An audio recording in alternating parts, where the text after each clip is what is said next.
Hello, agus fátíí hiic na seansaí am bhfuil seansa gláú glaciad ar na seanslaí is mise Hugh mac giile cheada agus na tu washing up a dhéanú eting tele just édí a han etir do gúil. Nílam saíd a housemate agam. Nema amag. Tásúm go se go maiid an chatting seo man seo marsgra lemuid cóleaí lemuid card ar dúspáir man seo le ainehuiir. Aine go dé mar tuasa. I feel like I know the answer, but go dé mar tú. A bheith aonta. Tá glór dír i chat arás in éon homecoming ach tá muid le ar scamanal ní an seo choclatará in é an Clár Abú an si an deir seachta. Tá bronar bhí mar glór, be seo chuir stair bhí liganis an tafa domlan. No. Agus le banna bhí na caiútatíní atá le seachta blion díis. Ban who has made bad decisions is a country lad I mean I'm red to make bad decisions man seo fásta le James ó Labhraíonn. James timir tú. Yeah, go má. Deir seachtain do Scotland go sports a chuir bhíán. Tá má recently tatted up, so take him off the roster. Tá another thing off the bucket list though. Yeah, so can't really complain for you rud a bit. So anything in that walking tattoo go fall and feel like like a venue just the breakdown of the because you basically got like the parts that man all in one go. You just did it like good co salar agus go like you literally can't be sure river shot like Riven Taffet. You probably don't need to get another tattoo again. No. Everything and the tattoo gafelish is already there now. Yeah, so you can all be in concept shot and Sean. Kinning gúna geir tattoo like just to be honest you just get an experience on like tattoo on yeah so ag buna tattoo tá outline gon chearú which is mobile which ma da ein in géisioach gon chéadúd quickly know go bin lag kom chus percentach pelhope it all goes to there sin an balla that's the epicenter of Céimehéin. And then tá scríomh nóirt ómán, which is tailech, so obviously má chláin Somália agus chuir mar hin. And then tá píosa eile ómrá on, which is cardsa, so cardsa tailech, which I value highly in mo heel. Idir the page sin mar cinál plus sign is a Celtic cross, just rud the big Celtach tá ma I bhábhar leis agus it's a nice piece of chin. Is it a home writing average the sus, and then a gibor la chorud and Celtic cross, clon, tailech, cardsa, axiaru brings it all together. Actually, gibor is the Celtic tree of life. So that's what all gives me life. So shinachai tashin brishta shisam. So shinan concept of yam. Agus yeah, the bras also like honi shamach agus.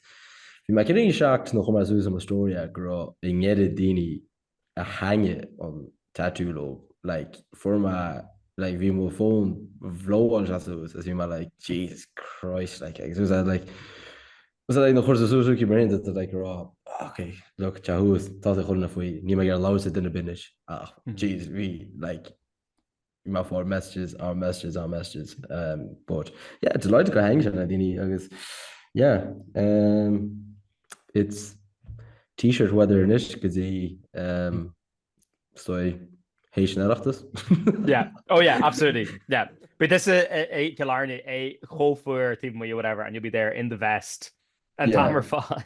You could do baited in 3/4 length t-shirt in Ricky's first shirt. It was like on the baseball tops. Matasha really.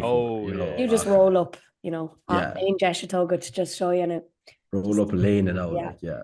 Kind of raw nervini to and tattooed the Dirac. So for my text, like sort of worth to tattoo because I mean you rumish solution a curve. It was like, by the way, to file on road all workshop.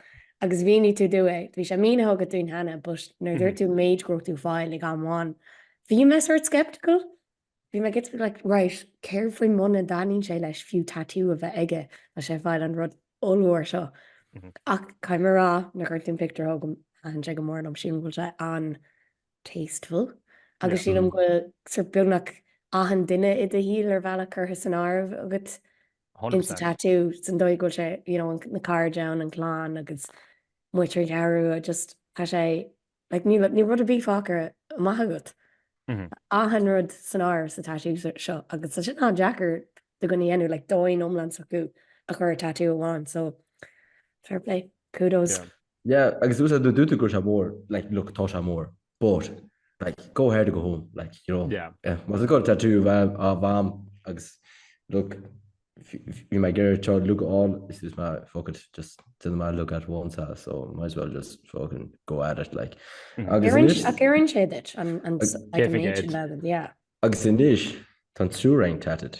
So exactly. Elaine tattoo, Dini got tattoos. Agus I'm going to say this initially though.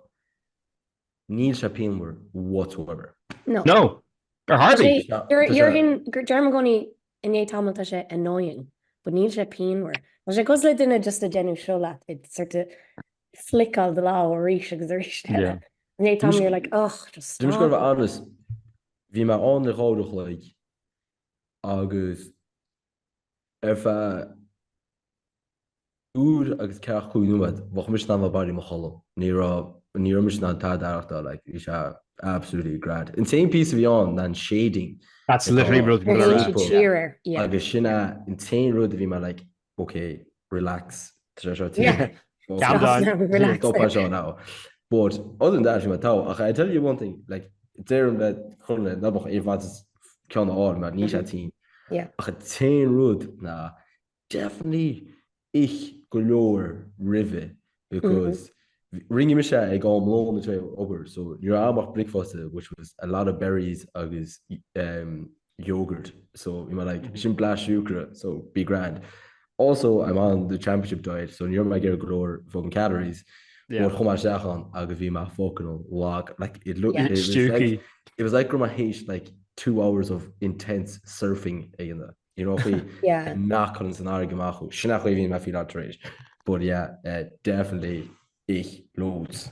Máile sin brahan sé có cardú las go chatty is tan duine tá a genuine tattooart, mar má tá córa Michael Orgut leis an duine Jenny tú dermid go tú fáil tattoo. Never mis mo cean is Jenny hí me garc an Clár actually cumart má phone agus a kaint leis an tattoo artist ag nám céine agus rinne mé dermid couple go an tattoo á dhéanamige, so brahan sé an duine tágad definitely. Má tá tú sín sin na garcar mála tá go bheith smuitiúir bhhaid níos mó. Yeah, like as far as let them all on tattoo arms, like so line gailach. Yeah, exactly. Like so we net like I saying if we must care figure amach cave off with connected legs or the marine legs. She's Lorcan Bigfoot at Instagram. I have to say absolutely nailed on tattoo. So big shout out host and yeah, delighted in school. This piece of memorabilia in the way my harp for life. Yeah.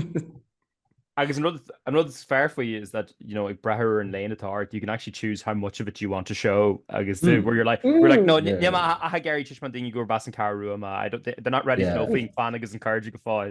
We're not. Another facet of my personality. Like because it goes like onion, like a ligam the green in layers that you echo. The James gonna call her Cunny in Shimoniclia, and he's gonna be like, well, in Kedro this tower food, nah, and Caro, that is in Rother Tower with my heel. Agus Mariam and Kedro, it's probably Clan, Agus and Shin Kurja. Because the Celtic tree probably faster than it's just be like the worst striptease act, just like low went. And the other sleeve stays completely covered. In the Egyptian I piss it off, I just cover up the cords. I could get my knife. Oh, that's it. You've lost tattoo privileges. Just like in Eric's narration, like when you've shown me out, my being looking at old arms, I'd be like, well, I'm Lane because she's bugging at it because they've shown me out of their plans. Actually, Care the heel the Hishmahari fee and wrote Mom Sasta no, was it like, oh God, no, and shot and wrote the Snassario. I do know, yeah, come on, more her foes. Or instantly he grew to follow tattoo though. There's my dad, so I take it, you know, what's that the areas that I count like well, you just automatically think the whole family knows about it. Yeah.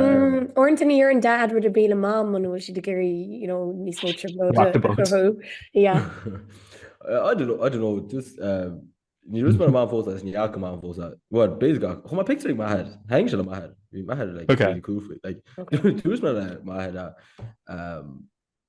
seach an rih hí má is dús má lucht má fáilte tú agus úte áráid kitú go á ich té ru a dúrte ag nóhir a bhrá dúte as long as nach chuir mu strís sa tatú it's okay like don't worry don't flatter yourself more sin go má fáil strís mó na tatu so you're like oh grand so then chum aige thanks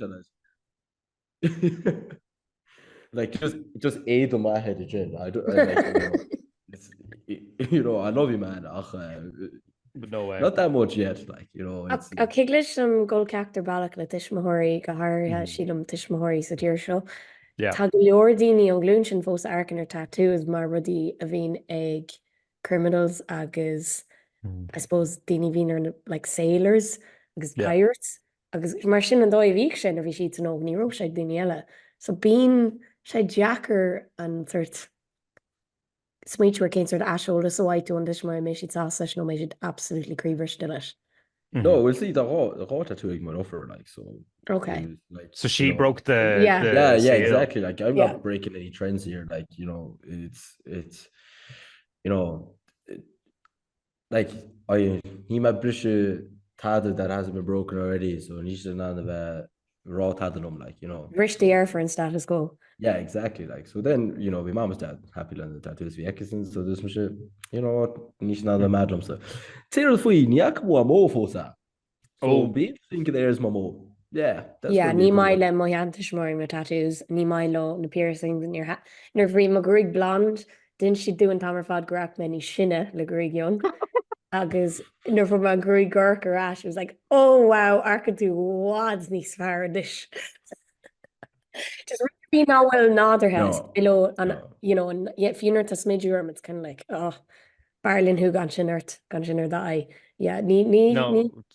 to be perfectly clear in Ashanya Barlum's nerd tas Midjuart I much prefer it does Midjuart much Midjuart like my Hugh how dare you how dare you but no but Cafe Gate in my like being you don't glue in it's like don't mess with the well you see it's my favorite Muamodo so I think I'll just get away with it like so I think a Harry and Marial are and mage naskna at on le the clan lose the canter like it was road caring the lumps like the Machilas are like go home and Ned and tattoos but they're handing Masharash like Creesha or my Lao we should like oh well like need like me higgling a ve farga we shouldn't because that's so nasky la like and a grad togum dama chila like so it's Jirak and Rod Cairn Latsa like it a whole solar cane because Ted being on is like the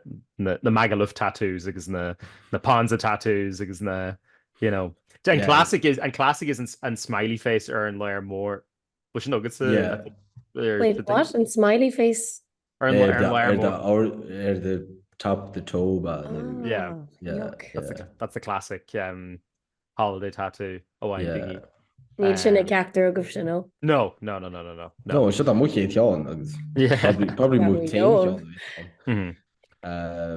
no nu Ruth can skifte the hoon or something like yes it's sin bugging Nís Jacker le bhíú I'd say gin for another taste so is look version like Mike and he's as more Danish get another raw fucking tough the arm need another one zoom like so relax as I knew not go winch so wouldn't bother sorry when the fish nation fact good the thing like never find the railers the tattoos just be like zaps like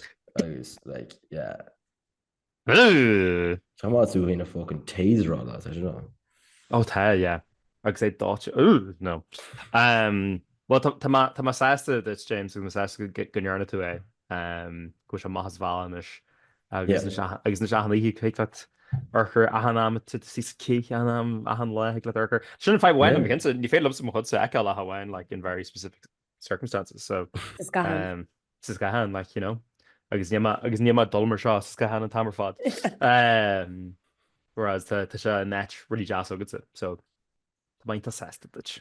Ja, bis cool bear kinnarín figure amach do kid innas ma leis láh seo níos mé níos am man am bhúpa chu leis an left ríist mé bis a clúdach an chearú and more specifically an áit tá haach garú. Yeah, so bhín má word or bhín má Fitbit ar an gan seo and actually orintanta ar sé sort irritated leis an strap, so I might have to transfer the little bands to the left agus move am right from now on, but we'll see. Sure, that's for that's a privileged faoi begin, so yeah. Enge, we'll go on go dtí Clár agus Corca. Cora tú he? So bhí ticket agam originally den Hogan stand sa chéad row, but it was section 326, so Dear Knacklin Alley, so but it really hí sa carnial. Me géirí Killian a horse, mar níor sé riúiclí himána, let alone Craobh na hÉireann I bark an croci Hannah. So, well, tagan sé nó héad ben Clár nach goil mar an amaniachtan. It's like pell, he's the teosin sa carnial. Ní ra musically amaniacht Rio na héal. Well, by Sean count as far go joculum Rio e huir teige. So, Dírilum, hic dal den nally.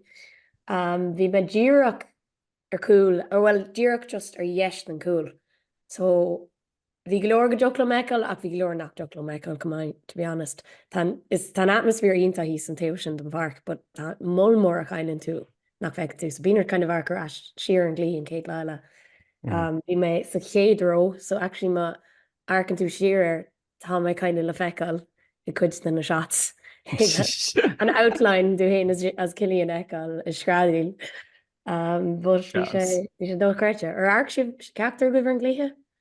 Well, yeah, obviously. Well, comes the hidden Musha anyway. It doesn't go Hugh. But Hugh Bhí má gréithe. Gréithe.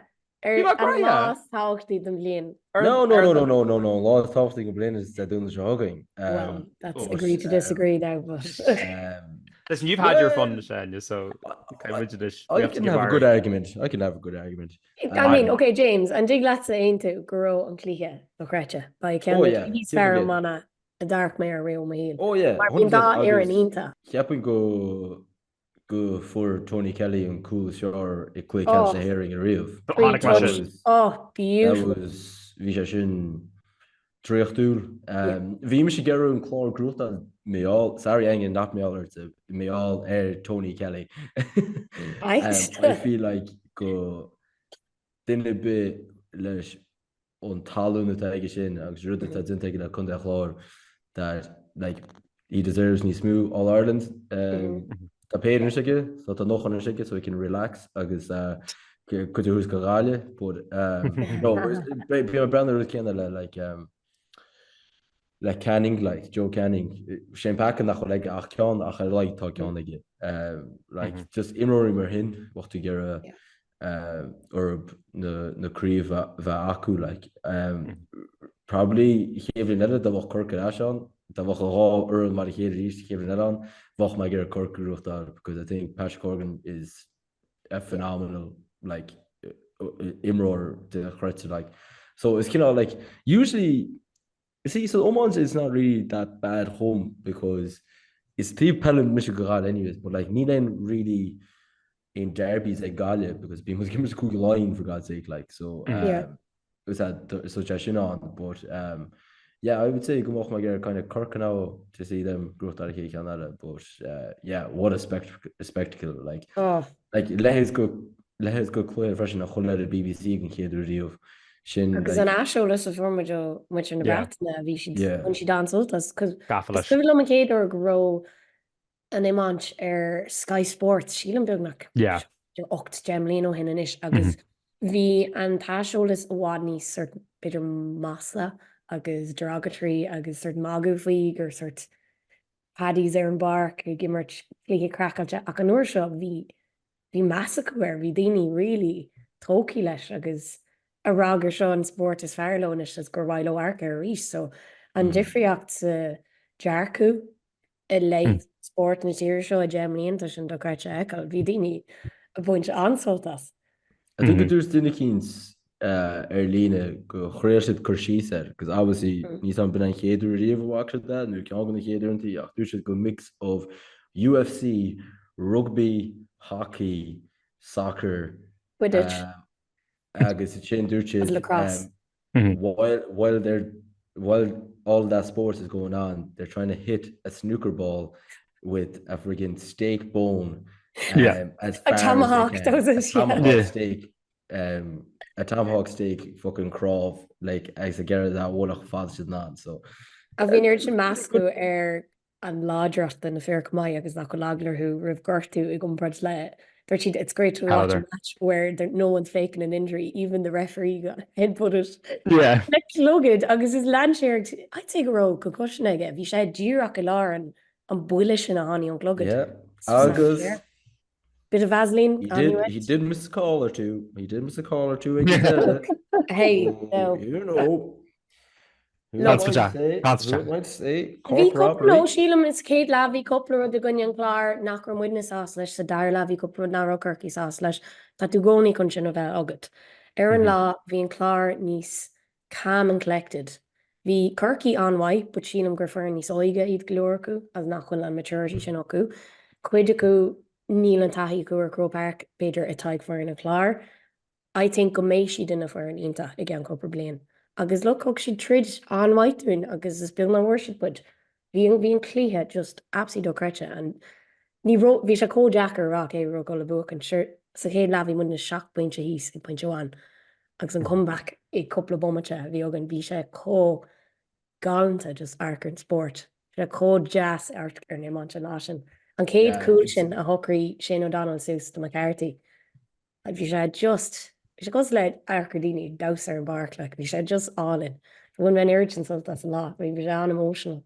Téirúd nach ma agreement le na like tá bhach sé ar chóscóir ag deile go extra time gomach replay an.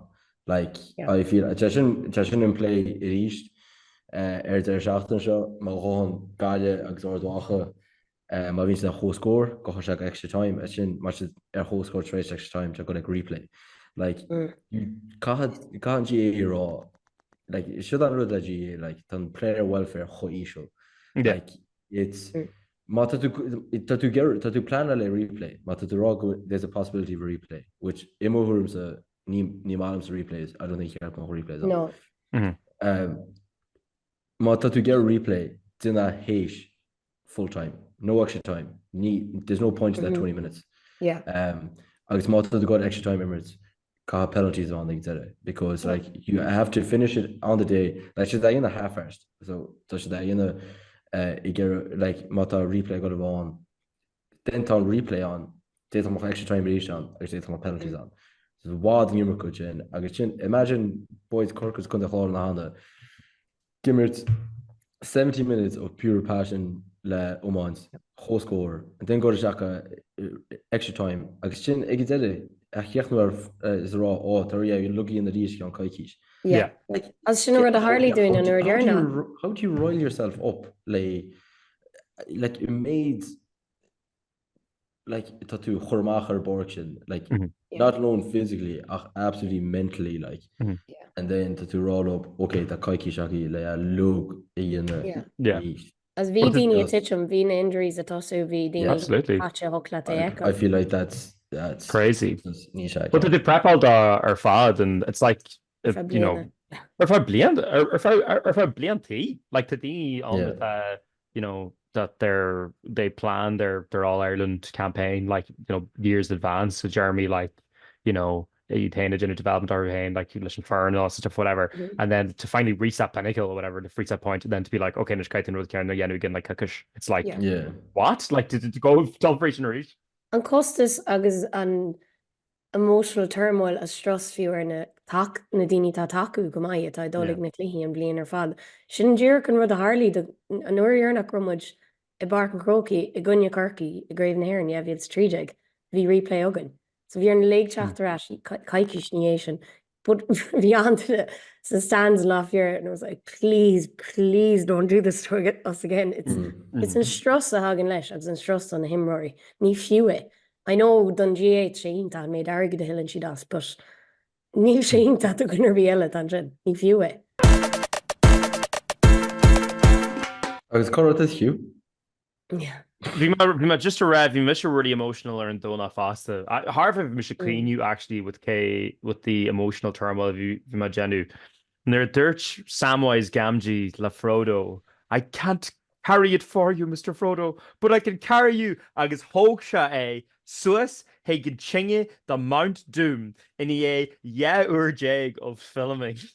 Da Lord of the Rings extended edition marathon in Lighthouse. Nima magu right and lad of you malash Niall there's just lad size emotional like usually anyway. Visha clean you I think October Arian Lai at chuaigh within the last hour and a half of Return of the King. You. It was very emotional. Really my so yeah, I literally was totally shut off to the world. Middle Earth.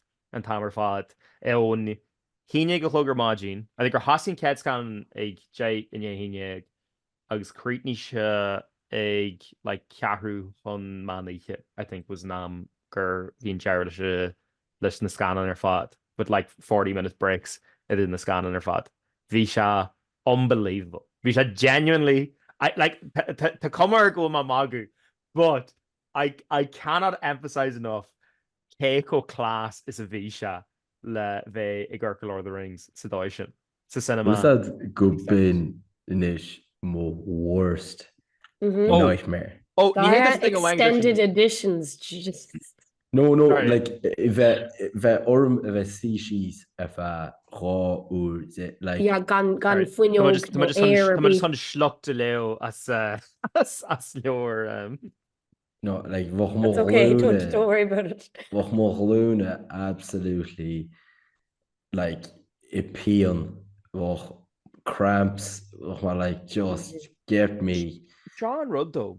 Chiap me se guitar line rud cúna dúsa. Chiapin se like cuz Mohim saying anyway or like Fuller and this is gonna sound funny, but Chiapin se Fuller this like scanna and raw the Fuller. Like not everything needs to be 3 hours long or Harvey. Yeah. Like Oppenheimer did not need to be 3 hours long.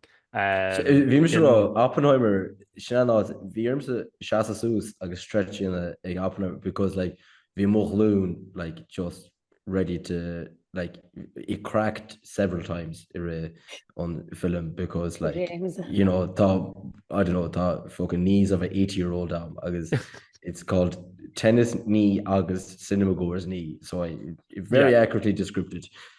Cén do go does go le bheith I bark an Craobh chun you ceir lingú dóí? Because I'm starting in Hill 16, baby. Okay.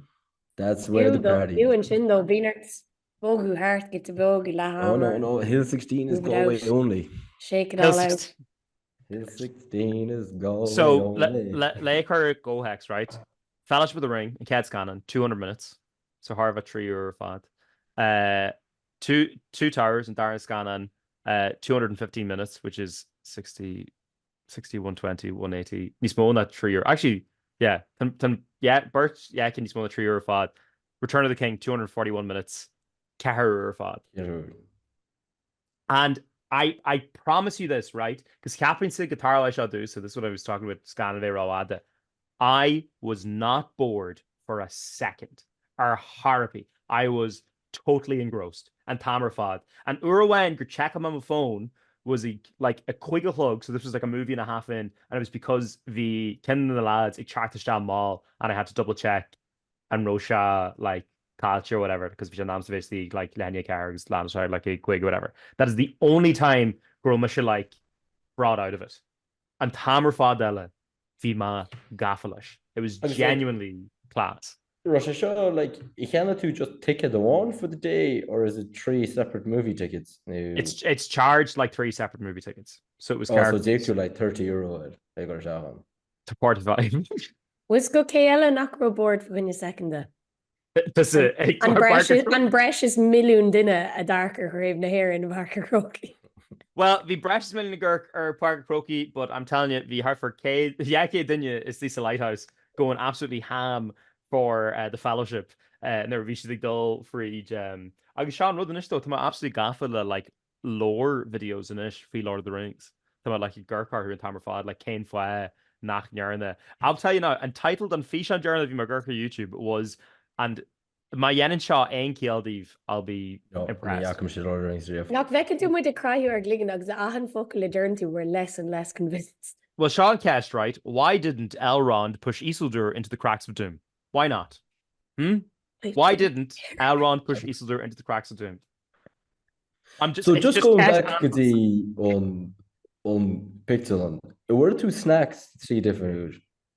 For me, like loan agus jinger. So like when would because we shot in Smithfield, so tall and like Beal on the Harter. The cafe is oxygen, Yeah, so when I get the van mad yoke behind loan, which is like extra funny like or Evan stuff, whatever. So for my like egg and bacon sandwich, basically, whatever. Hallin, sure what you were just.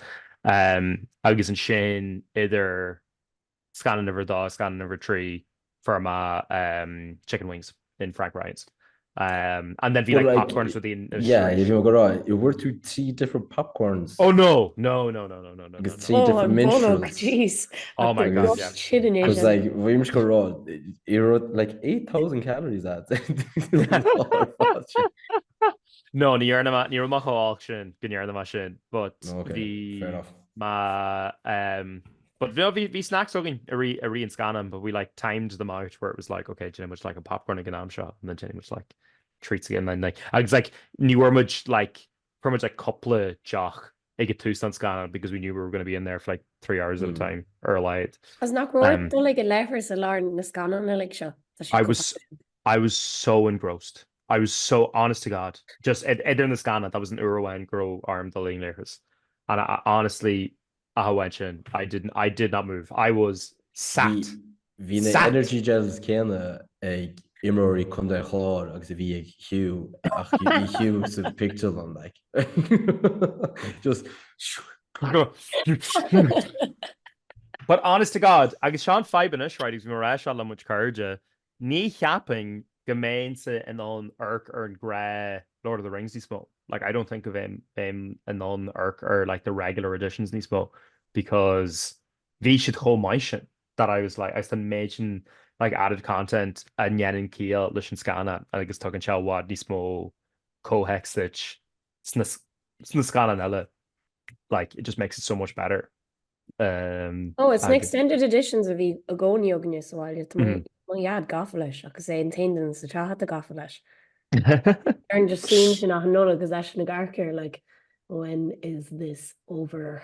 Listen, he's got taste. Job at the 5-3 Lord of the Rings. I just get bored. No, man. Chachomai. How many like Archer scan on delay?